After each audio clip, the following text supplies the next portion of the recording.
Good morning, Scott Fogg, coming to you from a very gray and rainy Chattanooga here at Epicos Comics, Cards, and Games with another comic book recommendation for you. This one is the graphic novel Karmen, written and drawn by Guillem March. I'm probably mispronouncing that. I apologize. I read this book over the weekend and oh boy, oh boy, this book came out of nowhere and just like punched me in the back of the throat. So like I went into this book knowing absolutely nothing about it.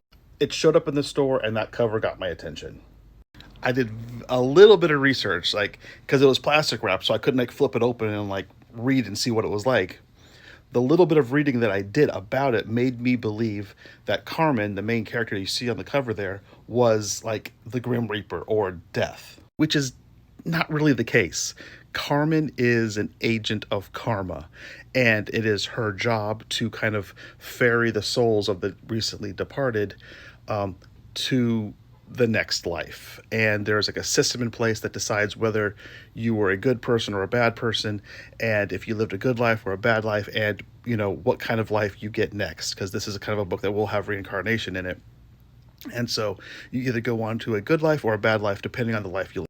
And we get to, over the course of the book, we kind of get to see her do that with several different people. The main person, though, the main story revolves around a young woman named Catalina. And I kind of want to throw out like a content warning, a trigger warning about this because the story begins with Karmen coming to Catalina's apartment after Catalina has successfully ended her own life. It's not overly graphic, but it is, it's there, it's real, and it's a little disturbing, but it moves on. The story progresses from there, and like I don't want to spoil too much about the book because it's a delightful story from there. But basically, instead of just ferrying Catalina directly into the next life, she kind of lets Catalina just kind of explore what life is like after life, and where it goes and what it leads to is beautiful. And it like I said, it hit me in the back of the throat at the end of it. I was not expecting that. The art is phenomenal. It is adorable and wonderful. It's detailed, and it just the artist just fills every panel with just so much life.